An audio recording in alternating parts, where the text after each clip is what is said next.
If you're not calling Mikey Pipes, you're getting screwed. It's me, Mikey Pipes. Today I'm going to show you how to change a flushometer on a water closet. Let's get going. But first, this video is made possible by GPS Track It. If you need the best GPS vehicle tracking cloud system out there, check it out, GPS Track It. Link in the description box down below. All right, right here, we are looking at the Kohler 1.6 gallon per flush bowl, right? And we have a Sloan Regal LC Flushometer. This is rated for 1.6 gallons per flush. Let me just go over some basic components. This is 1 inch water coming in. This is a valve, and the valve is accessible by taking off this little cover right here. And there's a screw right there, a flat screw. If I turn it fully clockwise, it'll be off. If I counterclockwise it, it'll be on. So right now, we're opening it. And I have the water off to the building, to the house, because I also have to change one downstairs with the valve was leaking. And I figured if I'm changing the valve on the one downstairs, I'm also going to change the valve here as well. And it comes in the box, as you can see. Okay, let's get going. We're going to take a wrench and loosen up this union here, and then this union right here.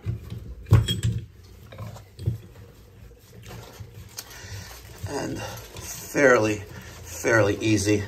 A skill level on this, if you're mechanically inclined, on a scale of 1 to 10, 10 being the most difficult and 1 being the easiest, I give this a level of, I give it a 5, right? Because we need to operate a couple basic hand tools, including even a pipe cutter to cut the trim pieces off. All right, so now that the body is removed, right, we are going to use our wrench and take off the valve. And then when I take off the valve, this nipple that's here, and it's covered in a chrome-plated sleeve, may want to come out. So let's see what happens. Now, I have my crescent wrench right here, and as you can see, it's just a little bit too short there. If I had a bigger one in my Vito TPXL, I'd be golden.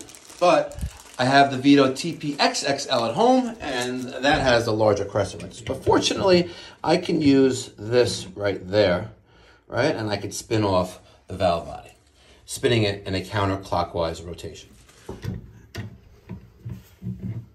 This is gonna become like an oops. Oh, wrong, that just takes out the body of the valve. Right, there's the valve. I just wanted to show you guys this. So you can only tighten from here if you would feel adventurous, but let's just show you the components of it. So we have a spring, and we have this diaphragm looking thing and a screw, and there's our water. So we're gonna use a wrench and take this off from here. Okay, I got a little lucky there. Okay, I'll put that down there. I'm gonna change the trim on this as well. Now my hands are wet, that's wet. And I'm doing this one-handed. 1 second. Okay, this nipple didn't move in the wall. So all I'm going to do is take a wire brush and scrape off the remaining PTFE tape here, also known as Teflon tape, that they wrapped around the threads on this 1 inch brass nipple. And one-handed Mike is trying to do this, but if you have 2 hands, it's not gonna make it go any faster. All right, let's clean that up and wrap some Blue Monster. All right, now that all my PTFE tape is off of it, I'm gonna wrap it with Blue Monster in a clockwise fashion and wrap it around. My rule is 6 times. 3, 4, 5, 6. Now, I'm gonna show you guys a little trick. All right, see that sleeve right there? If I put that sleeve over this, let me show you what happens.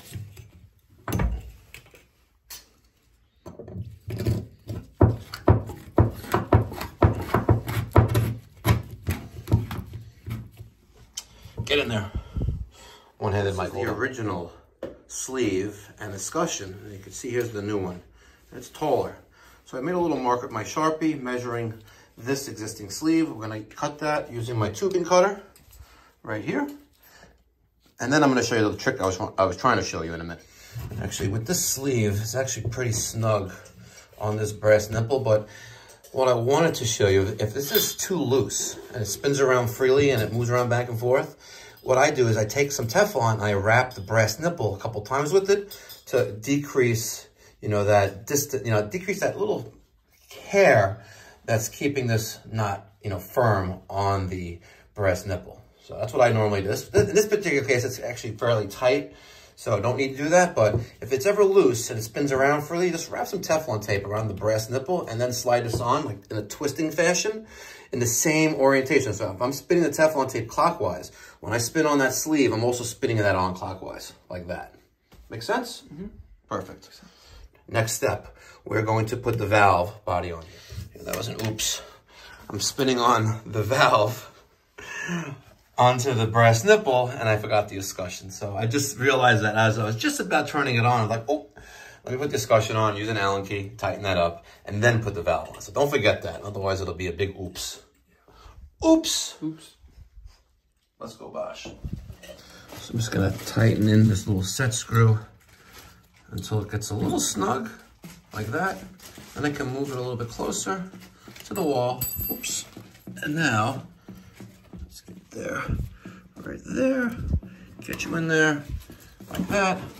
And then spin you down like that. So now we're good to go. Now it's time.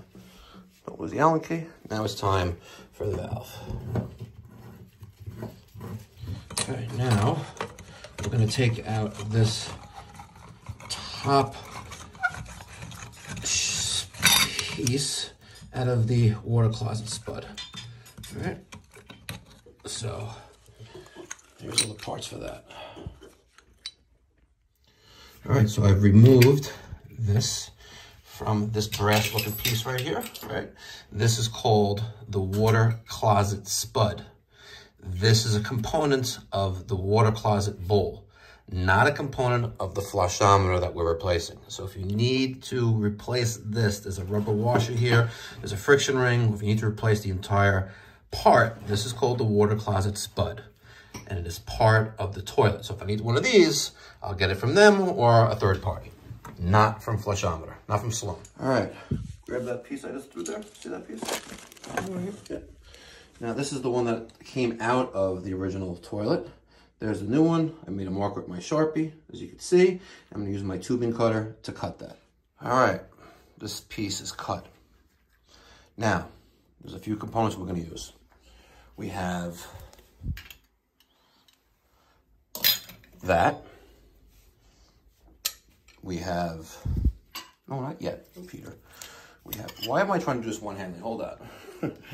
We have this, okay.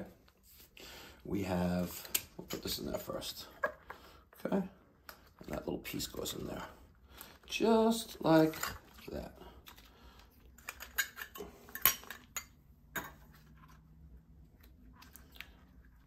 Okay, now that goes in there like that.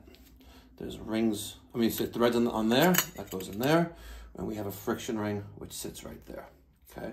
On the opposite side, we have this ring. We have, where's the other friction ring? We have this one. No, where is it? We're missing one. There's a ring, there's a friction ring that goes there. It's not this one. Where is it? Is it the one that went on top and this one goes on top? You are correct. That was an oops. See? Uncut, unedited, raw. Raw. Food. Sustenance. Nourishment. Nutrition. So that goes there like that. Now, I'm going to take this, and that's going to go in there like that. And we're going to tighten this lower nut onto the water closet. Okay. So valve. Here's the piece going to the water closet. We'll tighten it up, make some final adjustments later. But now we're going to take the actual body itself, and we're going to put this end in there first. All right, and spin this down. And bring this across and line that up with the piece right there. Now, my piece is a little low, so we're gonna have to drop this down just a hair and make sure that's level, because it's pointing up on us a little bit. Okay, perfect. And what we have left to do, we have to put the handle assembly with the handle coupling and then the gasket that goes right here. So here's that goes there. All right, and then this goes in there like that. So let's review some components before we put this thing back into operation. Okay, this is the valve itself, the shut-off valve. It's like an isolation valve. You have this on some shower bodies, right? We have our brass nipple here, the sleeve, the escutcheon. Here is the union that attaches to the valve from the flushometer body itself. We have a friction ring here, then followed by the vacuum breaker. And this is the vacuum breaker coupling, because it's open on the bottom. I don't know if you can see that there. Let me see if I can, yep, see how it's open there at the bottom. And then that goes into the fixture. This is the water closet, the Spud there, and you have the Spud coupling, and there's another escutcheon there. Okay, now, very easy to repair. Generally, you replace a diaphragm in here if it doesn't want to shut off, what have you, but in this particular case, the valve was 22 years old. The whole flushometer is 22 years old, and it's just a much cleaner look. It's nice and shiny and brand new. And sometimes that's what the client asks for. Okay, flat screwdriver. Let's turn on water to the flushometer.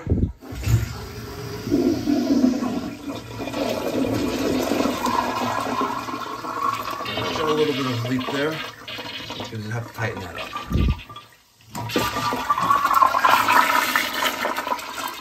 And sometimes if you have a problematic one, that didn't work. I'm gonna take this off and turn it off.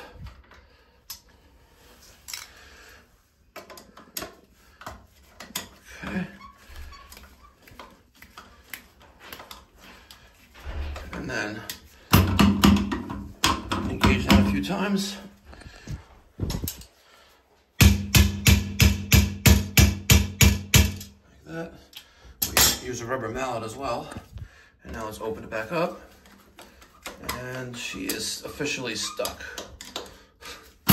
Up. Got some air in there, it looks like. There we go. Bingo. Nice, quick flush. See? We can do that all day long. We're gonna flush this. This is the first one we worked on. Hopefully there's no leaks here, but let's just make sure the water's nice and clear. Get all the air out. Okay. Now, here we are. Again, the Sloan. We're gonna take our flat screwdriver, open the valve. Okay. So now that's open.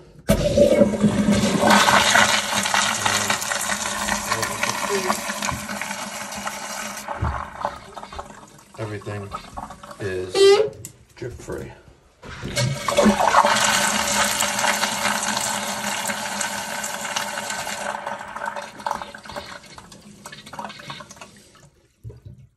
Okay.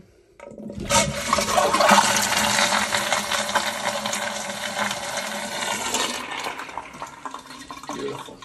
Thank you so much for watching. If you enjoyed this video, you found it educational, found it with purpose, I'd really appreciate it. If you haven't done so already, and this is maybe your first time viewing this kind of content, smash that subscribe button. It's a great way to support the channel, and it helps, you know, promote rank within YouTube, search, and things like that. It also motivates me and my team to create more great and amazing content, such as this great educational how to replace a Sloan flushometer on a water closet, aka toilet. And if you're already a subscriber, I would really appreciate it if you hit that thumbs up button to show support and love. Thoughts, feedback, even criticism, drop them down in the comments section down below. Be well, God bless, stay safe. And very quickly, I'd like to give a special thank you to GPS Track It for sponsoring this channel and this video. It's very, very appreciated. And for you guys who need, you know, a GPS monitoring system for your fleet, whether it's 2 trucks, 1 for insurance purposes, or if you have 50 trucks on the road, there's a link down in the description box down below. And let me show you real quick how I use GPS Track It, being an owner-operator in the field, and how I monitor my guys. And one of the great things about GPS Track It is that if I am out in the field, I can use the mobile app and identify where all the other trucks are. So if I need someone to run to a supply house that happens to be here, I can identify who the closest truck is or closest person is to that supply house and reach out to them just by looking at the screen. So here's the other Mike right here. He is in Queens. It looks like he is in Springfield Gardens, South Jamaica, between St. Albans and South Jamaica. So if I needed him, God forbid, to ever go to Home Depot, all right, I could say, hey, Mike, you know, when you're done over there, just pick this up at Home Depot. But, you know, we never get anything at Home Depot. My trucks are not allowed in the Home Depot parking lot.